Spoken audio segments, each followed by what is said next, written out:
పోతరాజు ముందుంటే ఏ కార్యమైనా సఫలీకృతం అవుతుందని భక్తులు నమ్ముతారు.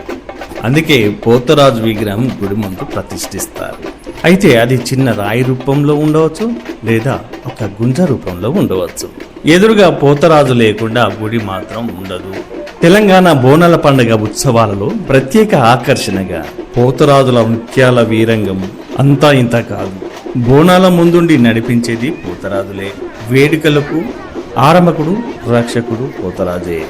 ఒళ్ళంతా పసుపు పూసుకొని నుదుట పెద్ద బొట్టుతో కాళ్లకు గజ్జెలు కట్టుకొని ఈ ఎర్రని వస్త్రాలు ధరించి డప్పు సప్పులకు అనుగుణంగా చిందులు వేస్తూ పోతరాజులు ఊరేగింపుగా వెళ్తున్నప్పుడు ఆ ప్రాంతమంతా కూడా దద్దరిల్లుతుంది. జమిడిక జుల్పిస్తూ నిమ్మకాయలు విసురుతూ నాలుకను చాచి కేకలు వేస్తుంటారు. పోతరాజుల చేతిలో ఇరగోల ఉంటుంది. ఈ ఇరగలతో చిన్నగా కొట్టినా లేదా బెడలో వేసినా మంచి జరుగుతుందని భక్తుల విశ్వాసం. పోతరాజుల వేషం వంశ పారంపర్యంగా బైండ్ల వాళ్ళు ఆచరిస్తుంటారు. వాళ్ళ యొక్క ఆటపాటలతో అమ్మవారిని మేలుకొలుపుతారు. శరణు శరణు అంటూ అమ్మవారిని వేడుకుంటారు.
ఒళ్ళంతా పసుపు పూసుకొని నుదుట పెద్ద కుంకుమ బొట్టును ధరించి ఆటపాటలతో చిందులు వేస్తుంటారు.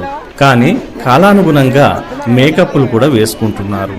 జాతరలో ముఖ్యమైనది గావు పట్టడం, అంటే మేకను నోటితో కొరకడం చేస్తూ ఉంటారు. ఈ సన్నివేశాన్ని చాలా మంది ఆసక్తిగా చూస్తూ ఉంటారు. అలా గావు పట్టడం ద్వారా అమ్మవారు శాంతిస్తుందని భక్తుల విశ్వాసం.